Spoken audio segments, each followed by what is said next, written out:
Fala galera, bom dia. Vocês estão me ouvindo bem? Alguém dá um feedback aí? Faça sua prece aí onde você está agora. Se você puder, tenha um copinho com água do seu lado durante o estudo. Os nossos amigos, bons espíritos vão estar acompanhando a gente, vão fluidificar essa água e ela vai te trazer aí o que você precisa, sua cura, sua bênção. Basta você acreditar, certo? Então, antes de mais nada, lembrando, não sou nenhum especialista, não sou nenhum mestre, nem Chico Xavier, ou quem dera, hein? Mas vou trazer o melhor que eu puder aqui para vocês, e é um estudo que eu resolvi fazer aqui através de live, para a gente estudar junto mesmo. Então, eu gosto de parar às vezes, procurar palavras no Google, tá? E gosto de falar do meu jeito, compartilhar com vocês um pouco da minha vivência, das minhas experiências através da leitura do Evangelho segundo o Espiritismo, tá? Então as mensagens elas são abertas aleatoriamente também, eu não escolho a mensagem, já abri aqui a de hoje, então vamos começar. Desigualdade das riquezas. Essa mensagem é do capítulo 6 do livro Evangelho segundo o Espiritismo. Vamos ver o que ela diz aqui. Vocês estão me ouvindo bem aí? Se tiver baixa minha voz, alguma coisa, manda uma mensagem aí, tá bom? Vamos lá.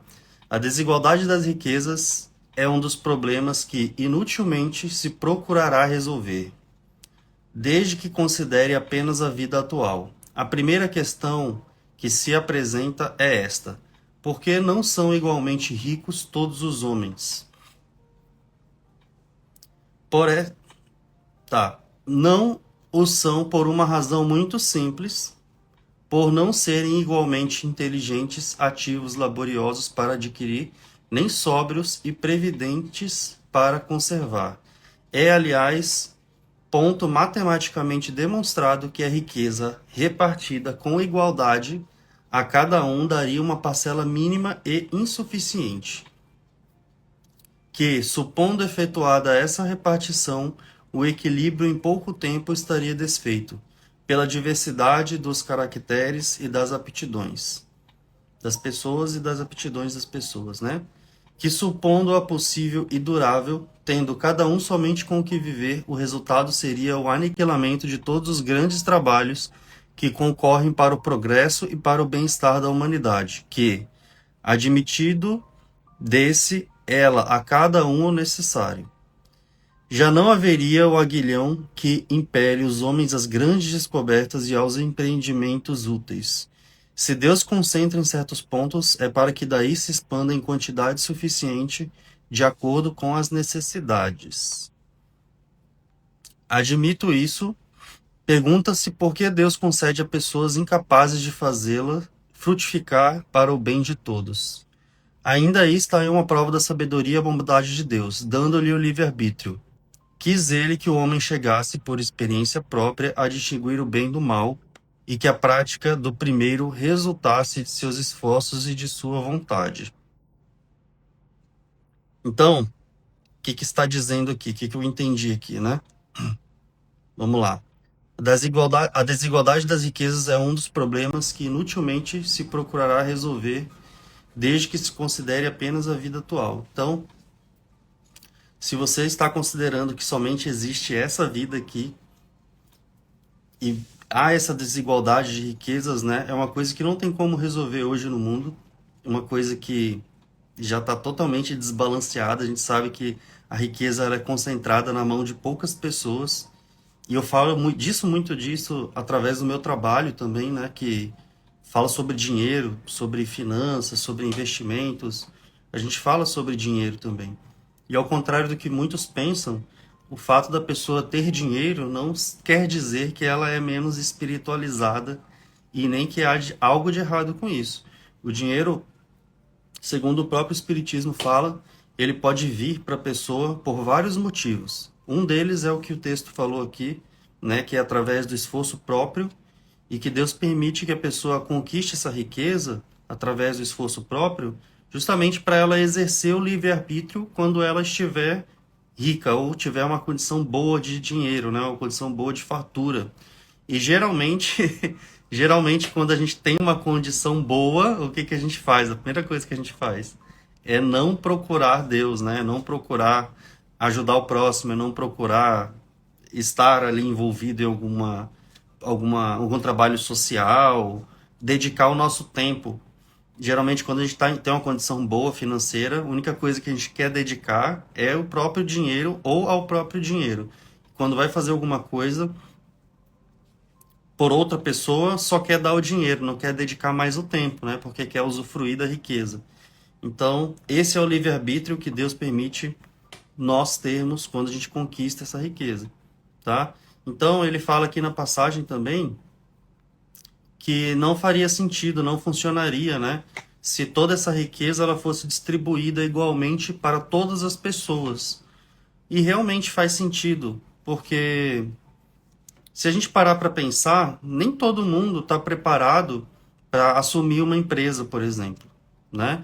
Nem todo mundo está preparado para assumir o cargo de um executivo de uma multinacional, para ser diretor aí de um grande negócio, mas ao mesmo tempo todo mundo quer ter a condição financeira dessa pessoa, não é verdade?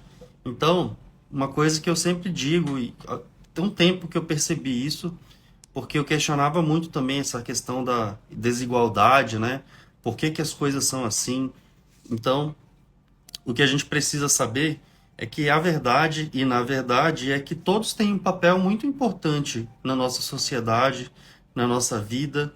Então, se tem a pessoa ali que é mais humilde, que tem um trabalho mais humilde, é uma pessoa que também tem o papel dela e também tem a importância dela, porque o que acontece é que nem todos nós estamos no mesmo momento de evolução, assim como no mesmo momento de educação, mesmo momento de instrução, né, de capacidade de relação social.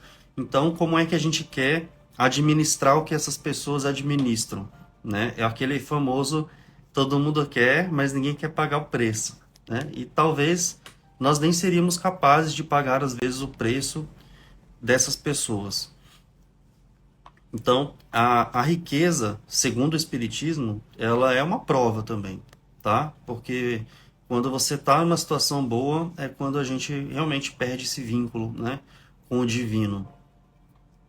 Que ele fala aqui, ó, dando-lhe o livre-arbítrio, quis ele que o homem chegasse por experiência própria a distinguir o bem do mal e que a prática do primeiro resultasse de seus esforços e da sua vontade. Não deve o homem ser conduzido fatalmente ao bem nem ao mal, sem que o não mais fora instrumento passivo e irresponsável como os animais. Então, Deus ele não vai obrigar ninguém a ser bom ou ser mal, mas ele vai dar as ferramentas e as opções para quando você chegar na hora você decidir, né? A riqueza é um meio de o experimentar moralmente, mas como, ao mesmo tempo, é uma poderosa ação para o progresso. Não quer Deus que ela permaneça longo tempo improdutiva, pelo que incessantemente a desloca. Então, a forma mais, uma das mais difíceis, uma das maiores provas que a gente tem aqui é a riqueza, né? Que nós somos testados moralmente quando a gente tem muito dinheiro, quando a gente tem dinheiro. Não é mais fácil fazer besteira quando a gente tem dinheiro? Não é mais fácil você se desvirtuar, igual eu tô falando aqui, se afastar, né, do divino, se afastar da espiritualidade? O dinheiro ele é uma prova muito grande, se a gente parar para pensar. As tentações são muito grandes quando você tem muito dinheiro ou quando você tem dinheiro, não precisa nem ser muito, hein? Então, muitos de nós que gostaríamos de ter aquela riqueza toda, a gente às vezes não para pensar nisso. Não estou dizendo que seja errado ter dinheiro ou ser rico. Pelo contrário, desde que você saiba aproveitar essa riqueza para o seu bem e para o bem do próximo também. Porque ao mesmo tempo que é uma grande tentação, uma grande provação ter dinheiro, principalmente nesse mundo materialista que a gente vive, cheio de prazeres materiais, cheio de distrações materiais, é uma bênção também você ter dinheiro, porque com dinheiro você consegue ajudar o próximo, você consegue fazer grandes coisas pela sociedade, grandes coisas pelos seus próximos, né? Se a gente é capaz de ajudar sem dinheiro, quando a gente tem só um pouquinho, imagine se você tiver muito, né? A questão, ponto-chave é você chegar lá, você ter essa condição e você fazer a coisa certa. E você não se distrair, não se perder nesse meio tempo pela busca, ou seja, pela busca incessante por mais dinheiro, ou seja, se envolver em questões aí de falta de moral, né? Como diz aqui, a maior prova da pessoa que é rica é a prova moral, porque a prova de que encontrar riqueza, de sobrevivência, essa pessoa não tem mais, né? Então, é a prova moral.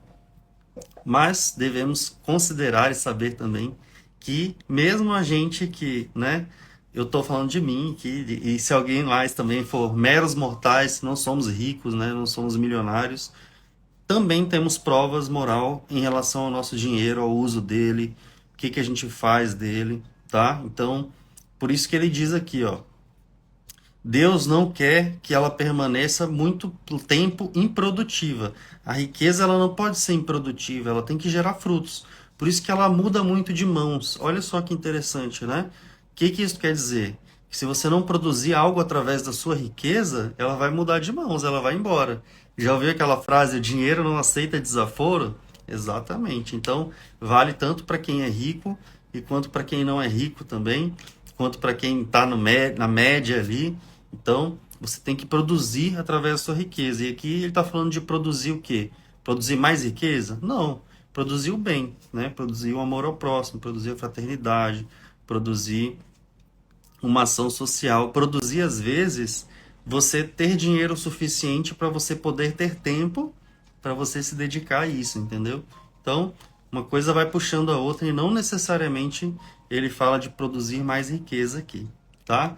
Bom, eu espero que vocês tenham gostado do vídeo de hoje, do estudo de hoje, que a gente falou um pouquinho de uma maneira superficial, mas uma maneira, né, que está agora uma maneira contemporânea, vamos dizer assim, uma maneira moderna, uma maneira que fala do nosso dia a dia, da vida de todo mundo aí, um pouquinho sobre essa visão sobre o dinheiro, que muita gente tem errado, que espiritualidade não pode ter dinheiro, que você não pode ter sua riqueza, e na verdade não é isso, tá? A vida é equilíbrio, a gente tem que ter um pouco de cada coisa, e se Deus abençoar de você ter muito dinheiro aí, tenha sabedoria e tenha a noção, a consciência que é uma prova moral também, e que você deve dedicar-se ao próximo, mesmo quando você tiver chegado lá, tá bom? Eu espero que vocês tenham gostado, espero que vocês tenham um excelente final de semana.